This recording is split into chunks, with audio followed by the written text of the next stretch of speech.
me presento brevemente. Como lo anunció, soy el ingeniero Víctor Manríquez, ingeniero mecánico de aquí de Perú. He tenido la oportunidad de hacer estudios en energías renovables y en gestión educativa. Soy profesional certificado como CMRP en mantenimiento y confiabilidad y como CAMA en gestión de activos. Soy también un presidente de un comité de la SMRP, el relativo a simposios internacionales. Comencé mi carrera profesional ya hace bastante tiempo, el año 86, y hasta el año 2009 inicié esta tarea de los entrenamientos, la capacitación, hasta el 2017 en que ya dejé la parte, digamos, de campo y estoy concentrado en los temas de entrenamientos y consultorías. Bien, eso es más o menos a grandes líneas. He podido trabajar en lo que es minería mayormente, que es una actividad muy amplia, una actividad económica muy importante en Perú, en el sector de hidrocarburos y también en el de la manufactura. Bien, entonces vamos al tema que nos ha traído el día de hoy. Correcto. Bienvenidos a todos, muchas gracias por su presencia y quiero presentarles acá esta imagen, justo en estos momentos que estamos ahora nosotros en el tema del COVID-19, ¿no? Entonces, en la imagen tenemos a dos líderes de dos países muy importantes en el mundo. A su izquierda está Donald Trump, sin mayor presentación, y a la derecha la señora Angela Merkel, canciller de la República Federal Alemana. Como verán abajo está la información de cada uno de ellos. Donald Trump ha hecho miles de cosas en su vida y tiene un patrimonio estimado en 3.100 millones de dólares, mientras que la señora Merkel es físico-química, es una científica, y desde el año 2005 ha sido reelegida sucesivamente como canciller de Alemania, como quien dirige el gobierno, ¿no? Es su cuarto mandato consecutivo. Entonces, ¿cómo se ha reflejado en el tratamiento de la pandemia la dirección de cada uno de los líderes de estos países? Veamos los datos, ¿no? El primer renglón son los habitantes y en la segunda línea tenemos la cantidad de infectados. Entonces, mientras que en Estados Unidos vemos 4 millones de infectados, en Alemania 204.000. Son países de diferente población, pero sigamos leyendo y vemos que en el caso de Estados Unidos son 12.200 casos por millón de habitantes, mientras que Alemania algo más de 2.000. Hay una diferencia ahí en dos países desarrollados, porque en uno hay menos infectados por cantidad de habitantes. Y si vamos a los fallecidos, igual son mucho más en Estados Unidos, pero cuando vamos a fallecidos por millón de habitantes, Estados Unidos cuadruplica la cantidad que tiene Alemania. Entonces, algo se está haciendo mejor, podemos inferir en Alemania, como en otros países, ¿no?, que lo que ha venido haciendo Estados Unidos. Y si ustedes revisan la información, eso depende mucho de las decisiones que sus líderes han venido tomando. Dos datos más que son interesantes es el penúltimo dato, que se llama el Índice de Desarrollo Humano, que mide el nivel de desarrollo de un país, pero no solamente desde el punto de vista económico, sino también de igualdad, derechos, educación, salud, derechos humanos, todo eso. Y, por ejemplo, Alemania está en el puesto 4, mientras que Estados Unidos está en el puesto 15. O sea, hay mayor desarrollo, más bienestar en promedio en Alemania que en Estados Unidos. Y el último indicador que les presento es el índice Gini. El índice Gini tiene que ver con la distribución de la riqueza en un país. Lo ideal es 0, sería un país en que la riqueza está distribuida igualitariamente entre todos, y el otro extremo, el 1, sería un país donde está concentrada de manera muy fuerte la riqueza. Igualmente, en este caso también, Alemania está más cerca del 0 que Estados Unidos, ¿no? Entonces surge la pregunta, ¿no?, y es el tema de esta charla. ¿Tiene que ver la cultura de un país? ¿Tiene que ver el liderazgo en las decisiones y en los resultados? Aparentemente podemos inferir de aquí que sí, a la vista de los resultados que han tenido tanto Alemania como Estados Unidos. ¿Y por qué hablo de Alemania y Estados Unidos? Vamos entrando un poco ya a los temas industriales y empresariales. Muchos de ustedes deben conocer los autos Mercedes-Benz, ¿no? La firma se llama Daimler-Benz, es una firma alemana, y deben también conocer a la Chrysler de Estados Unidos, ¿no? Estas dos compañías, en el año 1997, la Chrysler pasaba por algunos problemas y la Daimler-Benz adquiere a la Chrysler, se fusionan, pero era una adquisición más que una fusión, ¿no? Los alemanes adquieren el 80% de las acciones de la Chrysler y aparece esta empresa, que a todas vistas debía ser un gran éxito, ¿no? Juntas venían a ser la tercera automotriz más grande del mundo, ¿no? La adquisición fue de 5.500 millones de euros, lo que pagó Daimler a Chrysler para la adquisición. Sin embargo, esto que se presumía que iba a ser una fusión exitosa, se disuelve el año 2007. Y así como cuando hay un divorcio de una pareja se habla de incompatibilidad de caracteres, en el caso de ellos fue una incompatibilidad cultural. O sea, las formas de trabajar de alemanes y norteamericanos eran diferentes, ¿no? El libro que ven abajo, que está citado ahí, de Michel Gelfand, lo narra esto en varias páginas, y habían cosas que hasta nos pueden parecer a nosotros insignificantes. Por ejemplo, los norteamericanos se acostumbraban a tratar por el nombre: Juan, Pedro, Luis, Víctor. Los alemanes eran más formales y usaban el apellido: señor tal, señor López, señor Pérez, señor Gutiérrez. Los alemanes para las reuniones iban con una agenda muy estricta que debía seguirse para tener un orden. Los norteamericanos eran más abiertos e introducían temas distintos. Y muchas de esas cosas, ¿no? Esos son ejemplos que pone la autora, pero este tema de culturas hizo que una fusión, que desde el punto de vista económico, tecnológico, ¿no? Fusionarse una automotriz como Mercedes-Benz con la Chrysler de Estados Unidos, debía apuntar a ser una empresa que avasallara la competencia, termina disolviéndose, como dice aquí, el año 2007, por un tema de incompatibilidad cultural. No funcionaron, o sea, no tomaron en cuenta ellos las diferencias que habían entre las formas de trabajar de una cultura y de la otra.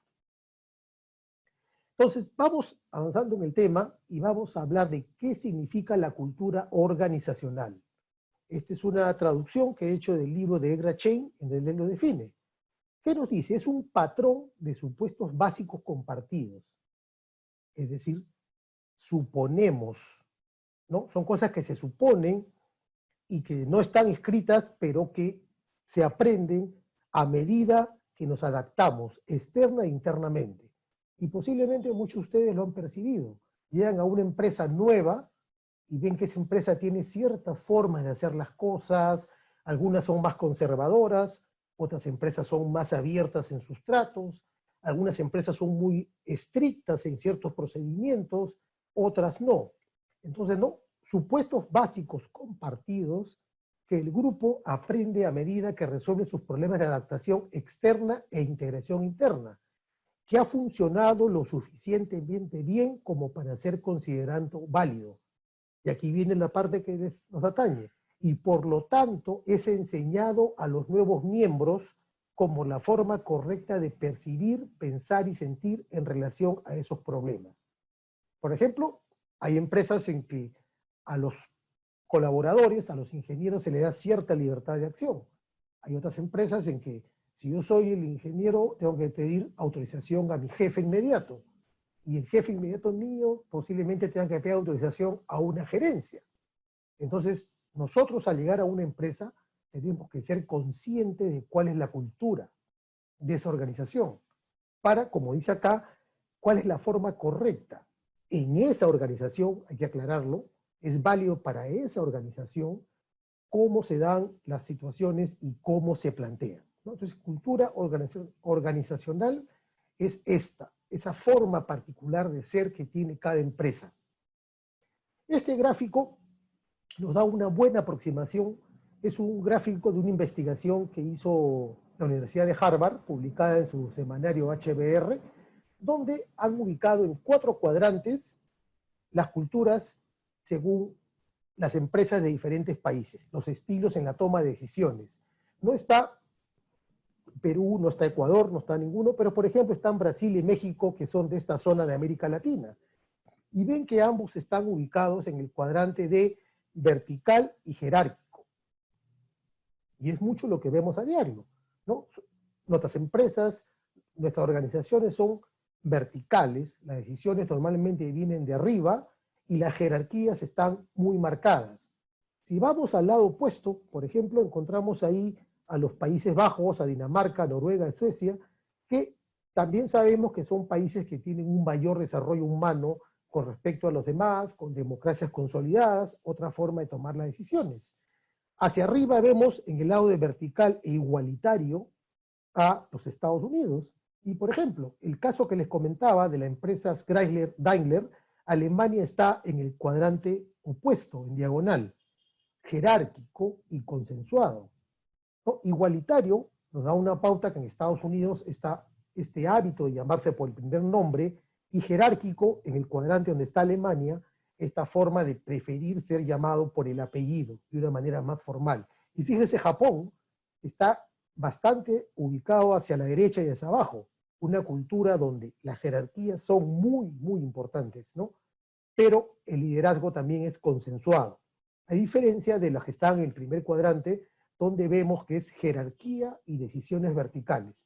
Entonces también este tipo de investigaciones, informaciones, nos dicen, ¿no? Hay que entender la cultura de un país, de una organización, para poder sacar lo mejor, poder desempeñarnos de mejor manera.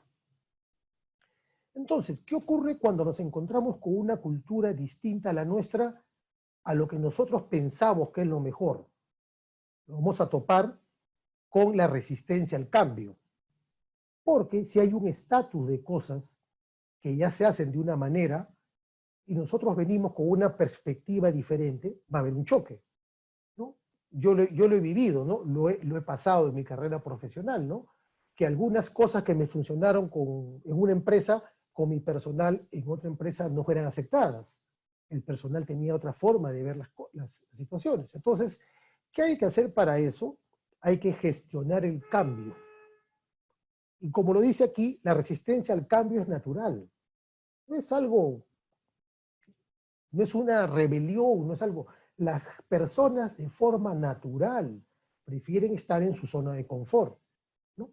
¿Para qué cambiar? Dicen algunos, y así están bien las cosas, dejémoslo como está, ¿no?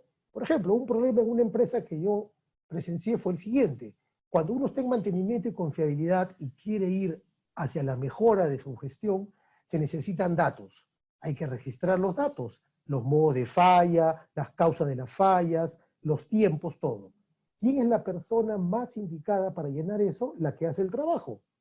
Pero en algunas empresas, el técnico tiene resistencia a llenar esa información. He escuchado que dicen, mi tarea es hacer los trabajos, yo no tengo por qué llenar formatos ni guardar nada. Entonces, si yo voy a una organización donde se da eso, y yo quiero imponer directamente, así, ¿no? De una manera jerárquica y vertical. No, a partir de la fecha todo cambia, va a ser así. ¿Qué voy a tener? La resistencia al cambio, porque es natural. Entonces, por eso, la gestión del cambio es una forma de crear un plan, entender la cultura y ver cómo vamos a proponer los cambios, cómo los vamos a implementar. Y eso que va a necesitar un esfuerzo de liderazgo en sentido contrario a lo que se resiste, a esa resistencia natural, para poder influenciar y sostener el cambio. Porque a veces pasa que también se cambia y se pierde. Yo tuve la oportunidad de estar en una planta en México, en Toluca, del grupo Pexicola, fue por un tema de TPM, y mientras hacíamos el entrenamiento estábamos haciendo grupos, y la gente me comentó que hace 5 años ya habían implementado TPM. ¿Y qué había pasado? Que se había perdido la dinámica inicial y no se había podido sostener ese cambio. Estaban 5 años después nuevamente tratando de retomar el TPM que aparentaba ser una ventaja para ellos. Entonces, por ello, es importante que nosotros, si queremos hacer un cambio, desarrollemos un plan de gestión del cambio para que las personas con las que tratamos vayan entrando y no presenten resistencia más allá de lo que se puede esperar. La gestión del cambio, ¿qué va a hacer? una aproximación sistemática, ordenada, a la transición de organizaciones, equipos, individuos, del estado actual en que estamos a un estado futuro mejor, ¿no? Por decir, con más orden y mantenimiento, con más datos para que si ya tenemos un puesto de confiabilidad dentro de la empresa, ese ingeniero de confiabilidad pueda comenzar a analizar los datos que están registrados en las órdenes de trabajo, para que nuestros planificadores también, con la información de las órdenes de trabajo, evalúen la eficiencia de su planificación, los tiempos, por qué un trabajo tomó más tiempo, qué faltó en ese trabajo, qué inconvenientes hubieron. Porque si no, trabajamos a ciegas. ¿Ok? Entonces, esta gestión del cambio hay que hacer esta aproximación y mostrar de dónde estamos actualmente hacia dónde queremos llegar. También esto va a implicar empoderar a los colaboradores, ¿no? Al que el personal se sienta parte, ¿no? Que no vea simplemente que es un jefe que viene y les ordena, sino que estamos todos juntos en este cambio y explicar cuál es la mejora, cómo su trabajo se va a hacer más técnico, más profesional, va a haber menos emergencias, menos riesgos, si es que se implementan las propuestas de cambio que está llevando el área de mantenimiento. El cambio es un aviso que nos está llamando, que nos dice, prepárate. Jack Welch, ya fallecido, que fue el número 1 de la General Electric, durante 20 años, acuñó esta frase: cuando el nivel del cambio externo es mayor que el interno, el final está cercano, pero no siempre a la vista. ¿Qué quiere decir? Si nuestras organizaciones no están en un proceso de cambio, si no nos estamos preparando, va a ocurrir que externamente se van a presentar situaciones que cuando queramos reaccionar a ellas va a ser demasiado tarde. Quizás nuestra empresa quede desfasada, ¿no? Ya no seamos tan competitivos como otras compañías de nuestro rubro. Si somos contratistas de mantenimiento, de repente ya la competencia ha comenzado a certificar, preparar, entrenar más a su personal, atiende mejor los trabajos y voy quedando rezagado. Entonces, atentos a que el cambio a veces hay que percibirlo, hay que estar atento a él. Por eso esta gestión del cambio. El proceso del cambio normalmente sigue este tipo de evolución. Hay una primera etapa en que hay incertidumbre porque todos se preguntan qué pasa, qué irá a pasar, ¿no? Ha llegado este ingeniero a la planta, tiene estas ideas, oye, no sabemos. El segundo paso es el de la negación, que mucha gente dice, no, eso no va a funcionar, ¿no? Lo que él quiere de que apliquemos estas metodologías de mantenimiento, no, eso no va. El nivel 3, la resistencia, esta resistencia natural al cambio, pero de acuerdo a ese plan de gestión que nosotros implementemos, y como vamos a ver a continuación, ese liderazgo que llevemos adelante, ya la gente comienza a dejar ir, porque ve que las cosas mejoran. Viene el equilibrio, viene luego la reflexión, el aprendizaje. ¿Qué sacamos de esto? ¿Qué estamos haciendo distinto? ¿Qué estamos haciendo mejor? Nos preparamos para el futuro y posiblemente después nos preparemos para otro cambio. Por eso normalmente se dice que los cambios no deben ser introducidos todos de golpe, sino uno tras otro para no desestabilizar innecesariamente una organización. ¿Y esto por qué? La mayoría de las organizaciones tienen una visión distorsionada de la realidad y no están ni siquiera cerca de lo bueno que ellos piensan que son. ¿Cómo podemos mejorar si no entendemos el punto de partida y la brecha de conocimiento? Esto es tomado de Bob Taylor, que presentó en una conferencia de SMRP. Y este es un punto importante, ¿no? Hagamos un diagnóstico real de nuestra área de mantenimiento. No tratemos de dorar las cosas, hacerlas aparecer mejor. En una empresa que yo laboré, del rubro minero, que pertenecía a un grupo internacional, teníamos una auditoría de mantenimiento, donde la primera parte era una autoevaluación. Bueno, cuando hicimos la autoevaluación, nosotros estábamos arriba del 65 a 70%, aparentemente muy bien. Luego vino ya la auditoría propiamente a cargo de un equipo corporativo que vino de fuera, y cuando hicieron la auditoría corporativa caímos ante 30 y 40. ¿Qué pasa? Que habíamos hecho lo que menciona acá, ¿no? no nos juzgábamos, no nos evaluábamos de forma real, sino tratábamos de presentar algo que no era. Y acá lo que dice es eso, si queremos mejorar, hay que partir de un punto real. Si estamos en 10%, estamos en 10, si estamos en 15, estamos en 20, pero no si estemos en 20% sobre un valor de 100, digamos que estamos en 50 por, como dice, ofrecer una visión distorsionada de lo que realmente somos.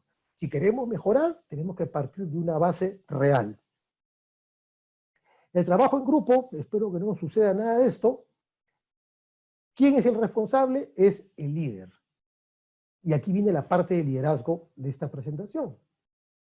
Es el rol más importante y difícil de un gerente, de un superintendente, de un jefe, de un supervisor. La versión original está con gerente. Es liderar y gestionar personas. ¿Qué se le pide al líder? Obviamente, liderar, motivar, inspirar y alentar a su personal. Pero no es que todo sea color de rosa. También abajo leemos, un gerente, un jefe también tiene que contratar, a veces tiene que despedir a una persona, muchas ocasiones tiene que disciplinar y también evaluar. O sea, es mantener esta balanza en equilibrio, ¿no? ¿Qué tipo, vamos a ver luego qué tipo de líder soy yo? ¿El líder paternalista que le digo sí a todo? ¿O el líder ogro que todos son malos y yo soy el único que sabe hacer las cosas y debo disciplinar a todos para que haya cierto temor, ¿no? Ambas tareas, como se menciona acá, tienen que estar equilibradas. Por una parte, la motivación, el liderazgo, pero también forma parte de ello disciplinar, evaluar y en algunos casos, una medida extrema, tener que pedir a alguien que se retire o que deje nuestra organización. Entonces, lo que nuestro personal sea, va a tratar de cómo se les trate, gestione y lidere. ¿No? ¿Cómo los tratamos? Con respeto, ¿no? Con autenticidad. Eso es importante, ¿no? Entonces, quien quiera liderar, quiera dirigir, ser gerente, jefe, superintendente de mantenimiento, debe tener estas habilidades y poder demostrarlas en el lugar de trabajo, para que consiga ese trabajo en equipo que nos presentaba una vista atrás y que se trabaje realmente en equipo, que no se trabaje en forma aislada. Entonces, esto referente al liderazgo. Hay un libro muy conocido que se llama El desafío del liderazgo, de estos autores norteamericanos, que plantea la siguiente definición, que es interesante. Dice, liderazgo es el arte, se llama arte, de movilizar a otros para que deseen luchar en pos de aspiraciones comunes. Entonces, queremos que nuestra área de mantenimiento mejore, ser de excelencia en algún momento. Entonces, ser líder de ese grupo es movilizarlos, convencerlos, motivarlos, inspirarlos, para que compartan esa aspiración común de que el área de mantenimiento esté en rumbo a la mejora, en rumbo a la excelencia.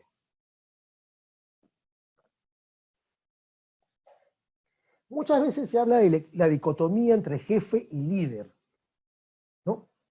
Hay bastante información al respecto.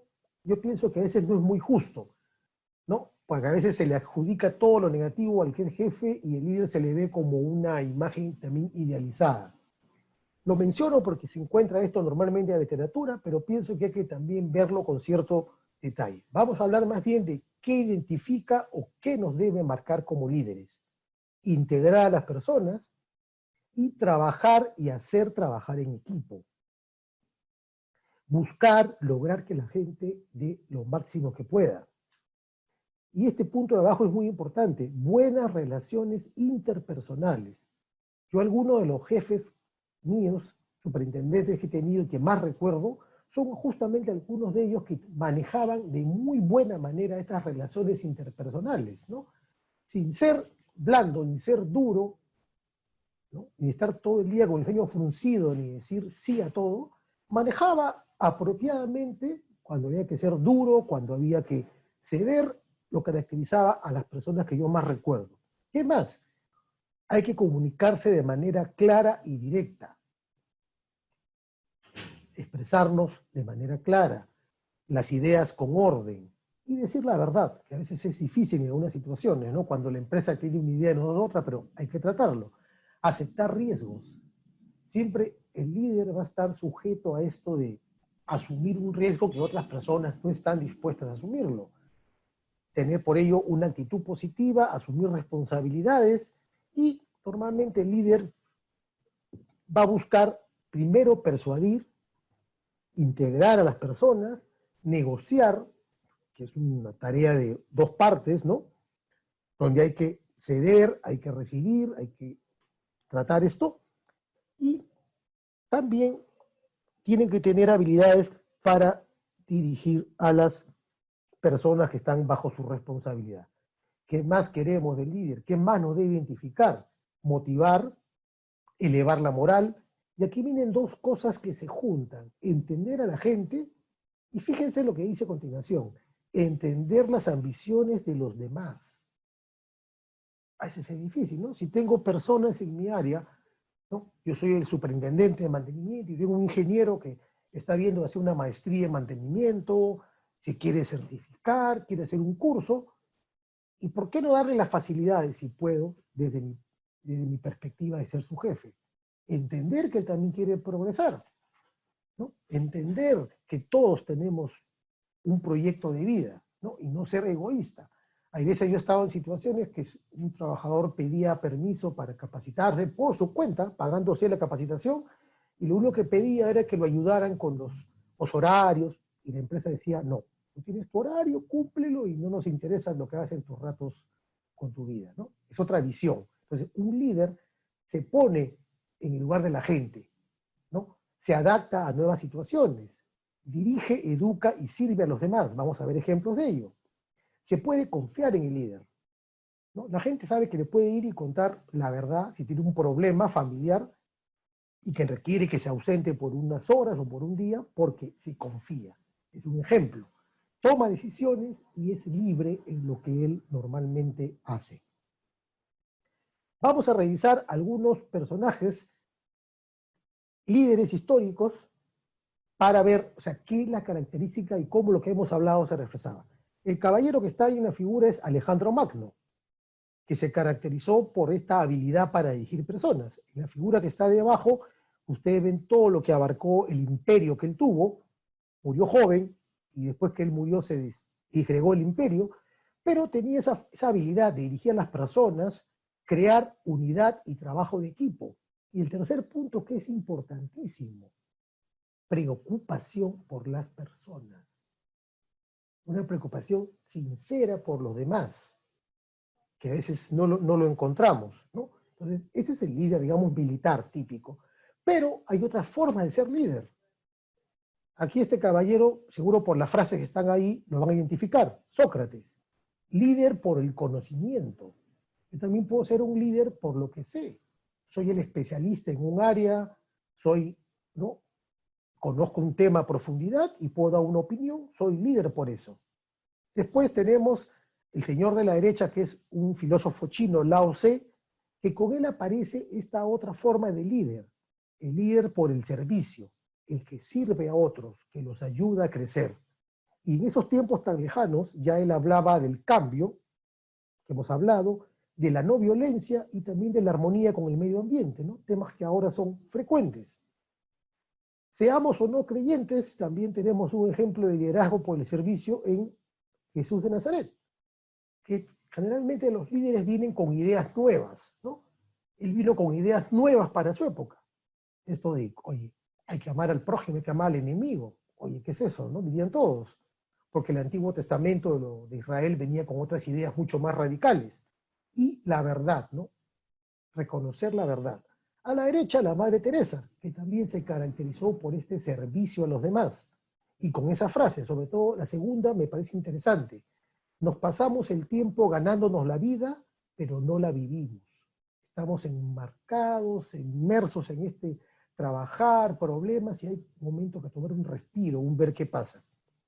Y para terminar con esta presentación de líderes, tenemos ahí a Gandhi y a Luther King, Martin Luther King, que ambos, ¿qué propusieron? La no violencia, ¿no? Y el caso de uno liberó a un país como la India, y en el caso del otro, inició la revolución por los derechos civiles de la población afroamericana en Estados Unidos. ¿Ok? Entonces, los líderes tienen esa característica. Hay que identificarla, hay que ver qué es lo que les va interesante. Y otro punto importante acá, en esta parte del liderazgo, es, para poder entender los demás, es esta jerarquía de necesidades que se debe a un psicólogo, Abraham Maslow, donde él establece esta figura. La pirámide en realidad no la hizo Maslow, él estableció las jerarquías y otra persona que creó la pirámide. Entonces, ¿qué dice él? Las necesidades básicas de todos son las fisiológicas: comer, reproducirse. Después viene la seguridad. Quiero tener un lugar, una casa, una cueva habría sido antes para refugiarme. Luego viene la afiliación. Quiero formar parte de un grupo. Luego la estima, me aprecio a mí mismo, y luego la realización personal. Se critica el sistema de Maslow, pero nos llega a entender que dependiendo del nivel en que estemos, ¿qué es lo más importante para nosotros? ¿Cuáles son las necesidades que ya hemos satisfecho? Y pues si lógicamente no hemos satisfecho necesidades fisiológicas, no estamos todavía pensando en lo que viene, porque nos llama, nos surge lo primero, lo que está en la base de la pirámide. A partir de esta pirámide de la jerarquía de necesidades de Maslow, se generan otros modelos de motivación. Y acá se los presento brevemente. A la izquierda está la jerarquía de necesidades.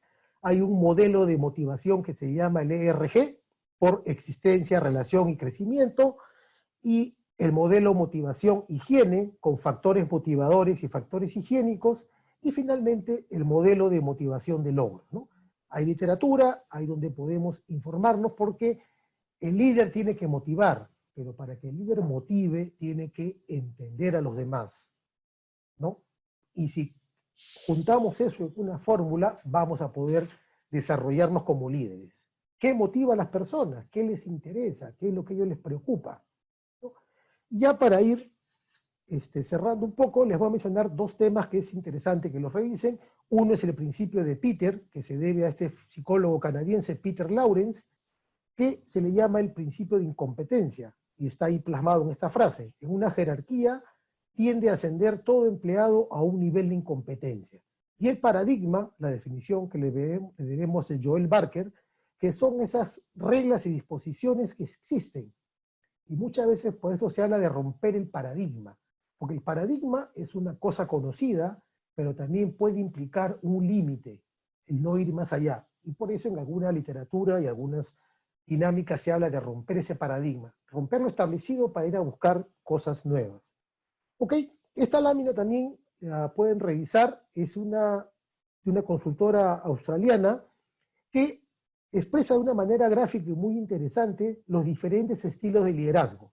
Va desde controlar, coordinar, delegar, dirigir, guiar, empoderar, aconsejar, colaborar y participar, y le da un puntaje a cada uno de estos tipos de liderazgo, ¿no?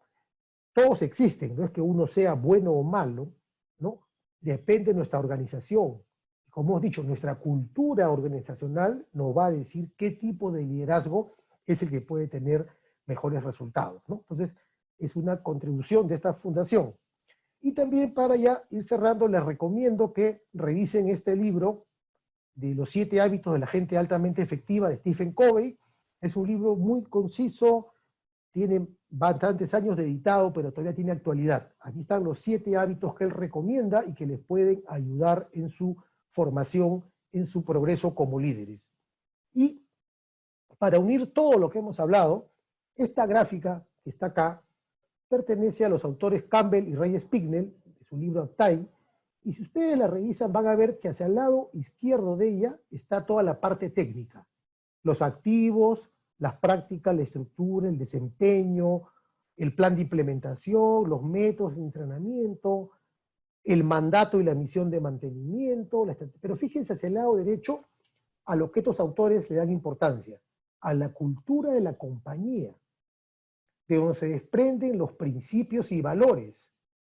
Y hacia la derecha sale una línea donde dice, entender lo que funcione su compañía. Cada compañía es distinta. No es copiar y pegar, hay que entender. la cultura, hay que gestionar el cambio y hay que ser líderes. Bien, les agradezco mucho su atención. Acá les dejo una gráfica un poco humorística para que la puedan ver del buen jefe, el mal jefe, la buena y mala compañía. Y bueno, lo dejo entonces con Javier para que él proceda con la siguiente parte de exposición. Gracias y nos volvemos a encontrar en unos momentos para las preguntas.